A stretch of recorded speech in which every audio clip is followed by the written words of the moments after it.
Robert Baratheon's victory at the Trident was a turning point in the war for the Iron Throne. While it was clear the gods were smiling on the rebel forces, Aerys Targaryen still held the Red Keep at King's Landing. As Robert was wounded and unable to ride, it was up to Eddard Stark to make for the capital and force the Mad King to give up the throne. Lord Stark reached the city gates to find that Tywin Lannister, Lord of Casterly Rock, had already sacked the city in Robert's name. House Lannister had remained neutral up to this point, ignoring requests for help from both the Crown and the rebels. Now that Robert's eventual victory was assured, it seemed Lord Tywin had finally chosen a side. Lord Eddard was horrified by what he saw when he entered the city. Homes looted and burned, women raped, scores of innocent citizens killed. Disgusted, he led his force up Visenya's hill to the Red Keep.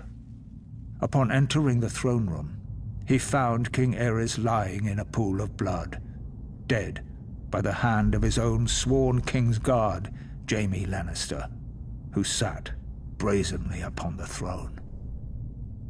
Demanding to know the whereabouts of Queen Rhaela, Lord Eddard was informed the Queen and her son Viserys had been spirited away to Dragonstone before the Lannisters arrived. But other members of the royal family were not as fortunate. Elia, Martell of Dorne, who was the wife of Prince Rhaegar, had been raped and murdered by Ser Cregor Clegane on Lord Tywin's orders. Ser Gregor and his men had also butchered Rhaegar's young children.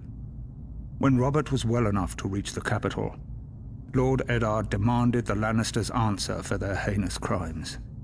Robert refused, and sent him south to relieve the Baratheon stronghold of Storm's End, which was still under siege by forces loyal to the Crown. Whatever words passed between the two old friends are known only to them, but Lord Eddard is said to have left King's Landing in anger. Later, when Robert was crowned, he appointed Jon Arryn as Hand of the King. Lord Arryn's first order of business was to broker a truce with the Martells of Dorne, who were outraged by the brutal murder of Princess Elia and her children. Following the death of Lyanna Stark, who had been betrothed to Robert, Houses Baratheon and Lannister were joined in marriage when the new king took Tywin Lannister's eldest daughter Cersei as his queen. As for Eddard Stark, he returned to his stronghold of Winterfell, forever haunted by his sister's death and the shameful way that Robert had secured his throne.